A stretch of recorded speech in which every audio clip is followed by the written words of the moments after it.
Oke, Assalamualaikum warahmatullahi wabarakatuh. Salam sejahtera untuk kita semua. Halo Sobat pendengar, perkenalkan kami CPNS dari Kementerian ATR BPN. Siang ini kami akan mengadakan podcast Latsar. Kali ini kita akan mengangkat topik yang dekat dengan kehidupan kita sehari-hari, yaitu tentang Bhinneka Tunggal Ika. Seperti yang kita ketahui bahwa Indonesia itu luar biasa kaya dengan keberagaman, mulai dari suku, bangsa, adat hingga agama. Nah, di episode ini kita akan bahas bersama gimana peran kita sebagai ASN sebagai perekat bangsa sekaligus teladan dalam menjaga semangat Bhinneka Tunggal Ika. Oke, mungkin bisa dari pendapat Bang Ferry, Bhinneka Tunggal Ika itu sendiri menurut Abang gimana sih, Bang? Siap, terima kasih Kak Dwina. Baik, Bhinneka Tunggal Ika berbeda-beda tetapi tetap satu. Disatukan oleh bangsa Indonesia dalam satu bangsa, disatukan dalam satu bahasa, yaitu bahasa Indonesia, disatukan dalam satu tujuan yang diutarakan dalam pembukaan Undang-Undang Dasar 1945, yaitu di alinea keempat yang berbunyi melindungi segenap bangsa Indonesia dan seluruh tumpah darah Indonesia, memajukan kesejahteraan umum, mencerdaskan kehidupan bangsa, dan melaksanakan ketertiban dunia yang berdasarkan kemerdekaan, perdamaian abadi, dan keadilan sosial. Ngomong-ngomong tentang bahasa, saya ingin menceritakan pengalaman indah tentang sempurnanya bahasa Indonesia. Eh, Pada suatu waktu eh, kami pernah mengadakan kegiatan yang terdiri dari beberapa suku, yaitu suku Minang, suku Jawa, suku Sunda. Dan di dalam kegiatan itu kami mencoba menggunakan bahasa masing-masing, bahasa daerah, yang mana kegiatan tersebut tidak berjalan lancar karena tidak ada satu pengikat. Yang aku maksud, pengikat tersebut adalah bahasa. Jadi kegiatan tersebut tidak berjalan dengan baik tanpa adanya kesepahaman dalam bahasa. Jadi disitulah indahnya bahasa Indonesia yang mampu menyatukan perbedaan-perbedaan di dalam Indonesia. Jadi Bhinneka Tunggal Ika adalah Indonesia. Sekian menurut saya, Mbak. Oke, terima kasih untuk Bang Ferry penjelasannya ya. Berarti intinya Bhinneka Tunggal Ika ini kita walaupun berbeda-beda tetap kita satu jiwa ya. Kalau menurut Mbak Indah sendiri, Bhinneka Tunggal Ika ini gimana Mbak pendapatnya sendiri? Kan Mbak dari ini nih, dari Sumatera Utara. Mungkin boleh Mbak. Oke, Kak Dwi, thank you. Mungkin untuk dari Sumatera Utara, dari Bhinneka Tunggal Ika itu dari bahasa kali ya, Mbak. Kan kalau kita di Sumatera Utara ini kan berbagai suku, berbagai bahasa, tapi dipersatukan dengan bahasa Indonesia. Nah, kalau di tempatku sendiri, kebetulan aku di Kota Sibolga, Sumatera Utara, kita itu juga orang pesisir gitu. Kadang kita yang orang Batak jadi pendatang di Sibolga karena rata-rata orangnya orang-orang pesisir, orang-orang Melayu. Jadi pada saat kita berbicara kepada orang-orang pesisir, kadang ada miscommunication gara-gara beda bahasa kan. Tapi dengan adanya bahasa Indonesia, kita masih bisa lebih ngobrol, lebih berbicara lebih baik seperti itu. Nah, untuk Kota Sibolga sendiri, aku nih mau mengenalkan nih Kota Sibolga. Walaupun kecil, cuma 10 kilometer persegi, tapi banyak suku Mbak di dalam Kota Sibolga ini. Ada suku Nias, ada Batak, ada Jawa, dan menyatu gitu. Jadi dalam satu persatuan, jadi kalau kita jumpa dengan membawa suku masing-masing, tapi tetap bisa berkomunikasi dalam satu bahasanya. Mungkin itu Mbak dari saya tentang Bhinneka Tunggal Ika. Terima kasih. Oke, kalau dari Bang Kozali sendiri nih, yang sesama dari Sumatera Utara, gimana nih pandangannya Iya, Kak. tentang Makasih Bhinneka atas Tunggal waktunya. Ika? Oke. Kalau kita bicara tentang Bhinneka Tunggal Ika seperti yang disampaikan sebelumnya, udah pasti artinya itu berbeda-beda tapi tetap satu jiwa. Nah, ini menurut saya bukan cuma semboyan di lambang negara, tapi juga cerminan dari kehidupan kita sehari-hari, khususnya di tempat tinggal saya di Sumatera Utara. Di Sumut sendiri ini, Kak, kita tahu ya ada banyak suku yang hidup berdampingan dan hidup selaras. Contohnya Batak Toba, ada Mandailing, ada Karo, Simalungun, Pak Melayu, Nias, ada banyak sekali suku di sini.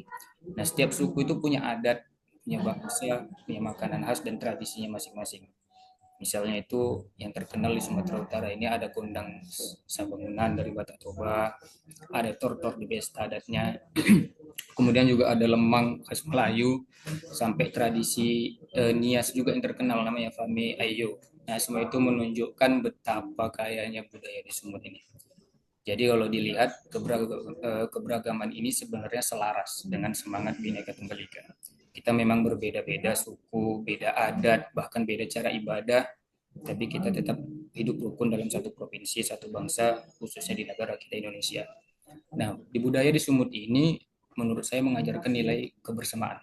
Contohnya dalam pesta adat Batak, ada istilah Dalihan Notalu yang artinya menekankan keseimbangan hubungan sosial, saling menghormati, saling mendukung, dan saling menguatkan. Nah, filosofi ini mirip dengan semboyan kita Bhinneka Tunggal Ika, di mana bahwa keberagaman bukan untuk dipertentangkan, tapi untuk saling melengkapi. Jadi kalau ditarik kesimpulan dalam kehidupan sehari-hari, Bhinneka Tunggal Ika ini bisa dilihat dari cara masyarakat Sumut yang tetap bisa duduk semeja, makan saksang atau lemang, saling mengunjungi di hari besar agama, gotong royong, saat ada pesta adat maupun saat ada duka. Nah, singkatnya, intinya keberagaman di Sumatera Utara itu justru jadi contoh nyata bagaimana Bhinneka Tunggal Ika itu bukan cuma slogan negara kita, tapi sebuah kehidupan yang bisa kita rasakan dan jalani bersama. Istilahnya Bhinneka Tunggal Ika itu Sumatera Utara ini adalah miniaturnya. Mungkin seperti itu. Terima kasih. Oke, terima kasih untuk penjelasannya. Kalau dari Bang Dani sendiri nih, yang dari wilayah kepulauan kan, di Kota Tanjung Pinang. Di daerah Abang sendiri gimana tuh Bang, Bhinneka Tunggal Ika-nya? Mungkin bisa dijelaskan dari Bang Dani. Oke Kak Dwina, terima kasih kesempatannya. Ya seperti yang sudah dijelaskan ya oleh teman-teman banyak tadi, Bang Ferry, Bang Ghazali, ada Kak Indah juga. Bhinneka Tunggal Ika itu ya dalam artian itu berbeda-beda tetapi tetap satu.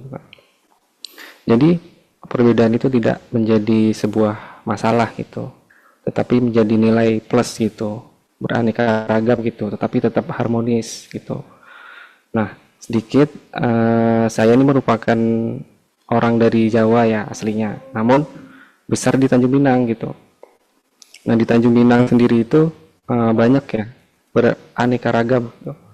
Banyak dari suku aslinya itu Melayu, kemudian ada suku Jawa yang banyak, kemudian ada suku Minang, ada Bugis juga, bahkan di kelurahan ya, salah satu kelurahan itu ada namanya Kampung Bugis di sini. Itu banyak orang-orang Bugis, lalu ada etnis Tionghoa gitu. Nah, jadi kalau bicara Bhinneka Tunggal Ika di Kota Tanjung Pinang khususnya itu Kepulauan Riau, Provinsi Kepulauan Riau, itu ada salah satu perayaan besar yaitu dari etnis Tionghoa gitu. Itu namanya Imlek gitu ya. Hari raya tahun baru gitu. Nah, begitu masyarakat tidak hanya orang etnis Tionghoa saja yang merayakan gitu. Namun ada suku-suku dari Melayu, suku Jawa, suku Minang juga yang turut serta gitu, merayakannya gitu, ikut serta gitu. Nah, itu membuktikan bahwa di Kota Tanjung Pinang ini tercermin gitu semangat Bhinneka Tunggal Ika itu sendiri. Mungkin seperti itu Kak Dina. Oke, terima kasih untuk teman-teman atas penjelasannya. Dan kalau untuk dari saya sendiri nih, kalau saya kan dari Sumatera Barat nih, yang mana mayoritasnya mungkin memang suku Minang kebanyakan. Namun kan untuk pemersatu itu kembali lagi dengan Bhinneka Tunggal Ika dan bahasa persatuan kita lah, bahasa Indonesia yang bisa menjadi menjembatani kita dalam berkomunikasi. Jadi kalau dari obrolan kita siang ini, teman-teman pendengar, dari kita bisa tarik kesimpulan bahwa keberagaman itu bukan alasan untuk kita jadi terpecah, melainkan menjadi modal agar semakin kuat. Dan kita sebagai para ASN memiliki peran yang sangat strategis, bukan hanya menjadi pelayan bagi publik, tapi juga bisa menjadi teladan dalam persatuan. Jadi mari kita ingat kembali semboyan kita Bhinneka Tunggal Ika itu yang mana berbeda-beda tetap satu jiwa dan bahasa Indonesia lah yang menjadi bahasa persatuan kita.